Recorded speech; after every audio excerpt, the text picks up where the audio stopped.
오늘의 말씀 본문은 마가복음 14장 12절에서 26절입니다. 무교절의 첫 번째 날, 즉 유월절 양을 잡는 날에 제자들이 예수님께 여쭈었습니다. 유월절 음식을 어디에 가서 준비할까요? 예수님께서 제자들 가운데서 2명을 보내시면서 말씀하셨습니다. 성으로 들어가거라. 물병을 든 사람을 만나면 그를 따라가거라. 그가 들어가는 집의 주인에게 선생님께서 제자들과 함께 유월절 음식을 먹을 수 있는 방이 어디냐고 물으십니다. 라고 하여라. 그러면 집주인이 너희에게 준비된 커다란 다락방을 보여줄 것이다. 그곳에서 음식을 준비하여라. 제자들이 떠나서 성으로 들어갔습니다. 예수님께서 말씀하신 그대로였습니다. 그래서 유월절을 준비했습니다.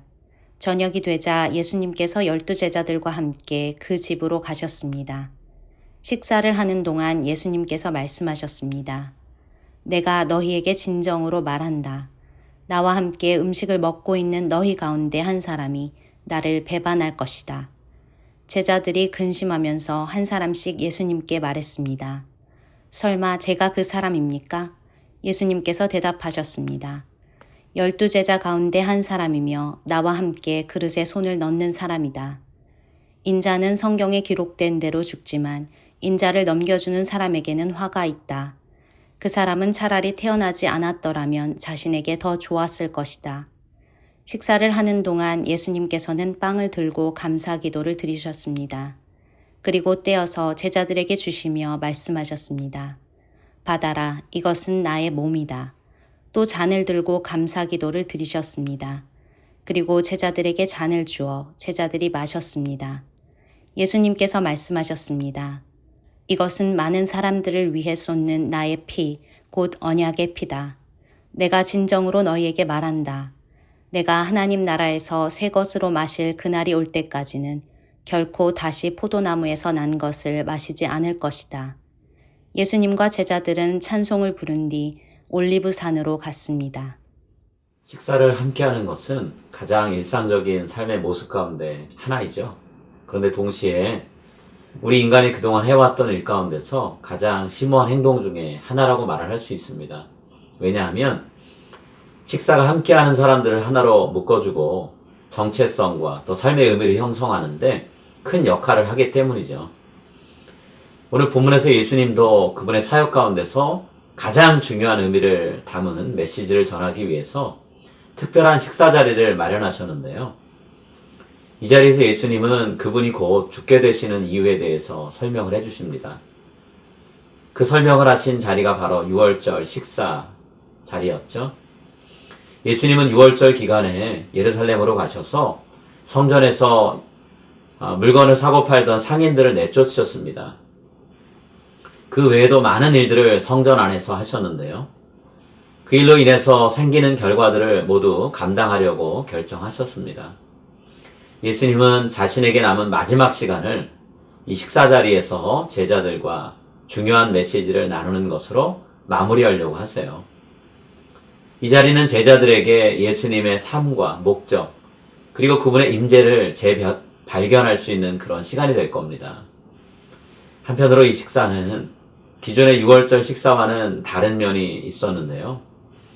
유월절 식사는 보통 출애굽을 회고하고 하나님께서 자기 백성을 노예 상태에서 구원해서 자유로운 백성이 되게 하신 것을 기념하는 시간이었죠. 그런데 예수님이 이 특별한 식사를 통해서 출애굽을 회상하는 건 물론이고요. 그 이상의 사건을 미리 내다보는 그런 자리로 만드셨습니다. 예수님은 장차 하나님의 나라가 임할 것을 내다보셨어요. 예수님은 자신의 죽음을 통해서 다가오게 될 하나님 나라를 세우려고 하십니다. 이 사실을 제자들에게 알려주기 위해서 예수님은 통상적으로 유월절 식사를 주최하는 사람들이 해야만 했던 말들 중에서 몇 가지를 바꾸셨어요. 제자들과 함께 나누는 빵은 더 이상 이집트에서 먹었던 고난의 빵을 상기시키지 않습니다. 그 빵은 예수님 자신의 몸이에요. 그들이 마시는 포도주도 더 이상 하나님께서 과거에 행하신 구원을 기념하는 것이 아닙니다. 그 포도주는 많은 사람을 위해서 흘리는 예수님의 피입니다. 여기서 많은 사람은 모든 사람을 의미하는 옛날 유대식 표현이에요. 예수님은 첫 세족식 목요일부터 이 식사를 함께하는 사람들이 하나님의 새 언약의 백성이고 회복되고 갱신된 이스라엘이며 예수님의 죽음을 통해 그들이 하나님의 백성이 될 것을 말씀하셨어요. 마가가 기록한 마지막 만찬의 내용을 통해 우리는 결코 식사 자리에 가벼운 마음으로 혹은 대충대충 건성으로 참여할 수 없다는 사실을 배우게 됩니다. 하지만 사도 바울이 지적한 고린도 교회 성만찬 자리의 문제처럼 우리가 성찬식에서 진행되는 일이 무슨 의미를 갖고 있는지 진지하게 생각 안 하고 그냥 식사 자리겠거니 하고 오는 경우도 있습니다. 예수님이 주최한 그 식사 자리에도 그런 사람이 있었죠. 예수님을 배신할 마음을 마음에 품고 그 식탁에 앉아있던 가룟 유다가 바로 그런 사람이에요. 마가는 곧 일어날 배신도 예수님과 함께한 식사의 의미에 포함시켜야 된다라고 자신이 쓴 내용을 통해 말하고 있습니다. 이 부분은 우리 자신을 들여다보게 할 뿐만 아니라 모든 것을 품고 사랑해 주신 예수님의 깊은 마음을 떠올리게 하죠. 우리는 모든 기독교 공동체의 중심에 또 그리스도인인 우리 각자의 중심에 배신의 가능성이 존재한다는 사실을 늘 염두에 두면서 빵을 떼야 됩니다. 그리고 우리는 이 잔치 자리를 엄숙하고 겸손하게 지키면서 하나님께 자비와 용기와 능력을 구해야 됩니다. 예수님이 제자들과 함께 하신 이 식사에 참여하는 것, 그것은 우리에게 도저히 말로 다 설명할 수 없는 충만한 의미로 가득한 시간입니다. 성찬에 대한 책을 읽거나 사진과 그림을 보는 것만으로는 성찬의 의미를 우리가 다 알 수 없어요. 마치 이것은 성지순례를 직접 해보지 않고 도서관이나 강의실에서 몇 주에 걸쳐서 영상을 보고 그림과 글로 성지에 대해서 배우는 것과 같습니다. 그러나 성찬의 자리에 적극적으로 참여해서 성찬의 의미를 몸으로 직접 경험하는 그것이 다른 어떤 것보다 더 중요합니다. 우리는 쉽게 가룟 유다를 배신자라고 낙인 찍으면서 우리 자신을 그와는 다른 존재로 종종 바라봅니다. 하지만 사실 우리 안에도 가룟 유다가 보였던 것 같은 배신의 씨앗이 늘 보이지 않는 곳에 감춰져 있어요.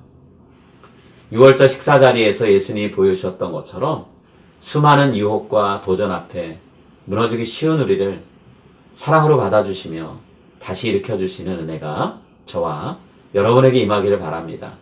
그리고 지난 1년 동안 교회 공동체가 한자리에 모이지 못해서 깊은 사랑과 희생이 담겨있는 예수님의 떡과 잔을 나누는 그 은혜를 함께 누리지 못한 게 참 안타깝습니다. 이제 곧 다시 만날 그날 함께 이 은혜 자리를 누릴 수 있기를 간절히 소망해 봅니다. 그때까지 여러분 평안함 가운데 하나님 은혜 가운데 건강하게 잘 지내십시오. 이제 오늘 주신 말씀을 붙잡고 다음의 기도 제목으로 함께 기도하시겠습니다. 주님의 몸된 교회의 지체들과 함께 참여하는 성찬의 자리가 속히 허락되어 예수님의 사랑으로 서로를 묶어주는 화합의 은혜를 누리게 하소서. 예수님이 제자들과 함께 하셨던 마지막 만찬상을 생각하며 성찬을 대할 때마다 주님을 향해 배신이 아닌 충성을 다짐하게 하소서.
이제 오늘의 합심기도 제목을 따라서 함께 기도하겠습니다.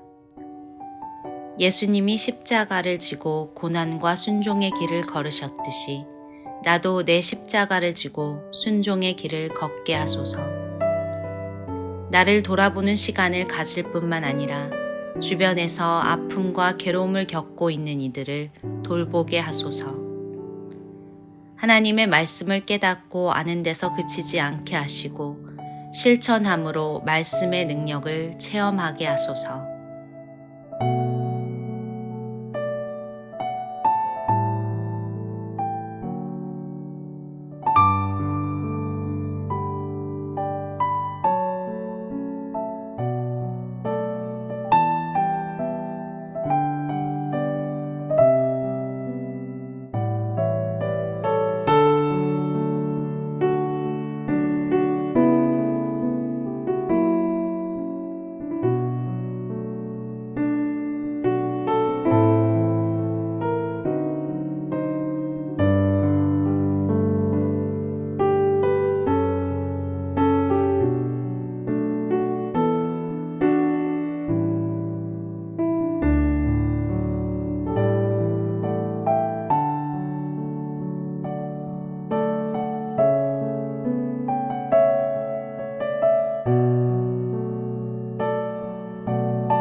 이제 다음 기도 제목을 놓고 함께 기도하겠습니다.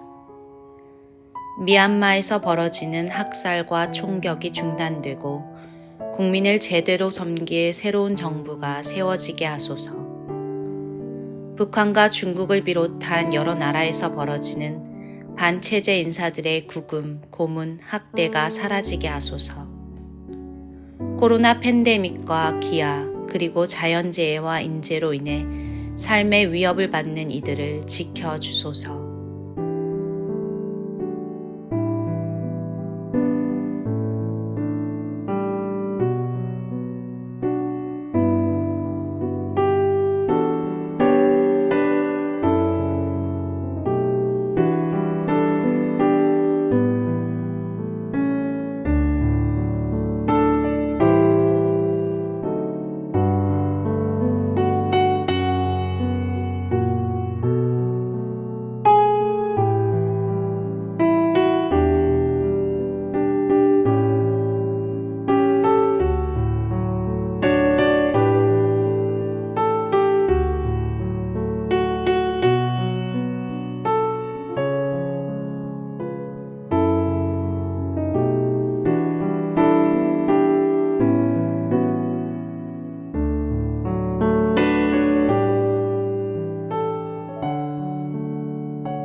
이제 다음 기도 제목을 놓고 함께 기도하겠습니다. 앞으로 우리 교회의 미래를 하나님께서 세워주신 리더들을 통해 신실하고 힘있게 열어가게 하소서. 다음 세대를 이끌어갈 자녀들을 지혜롭게 하시고 성경적인 세계관을 갖고 세상을 살아가게 하소서. 우리 교회가 지역 사회의 필요를 채우고 세계 선교에 더욱 힘을 쏟아 하나님 나라를 확장하게 하소서.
이제 자신과 가정을 위한 기도 제목을 놓고 함께 기도하겠습니다.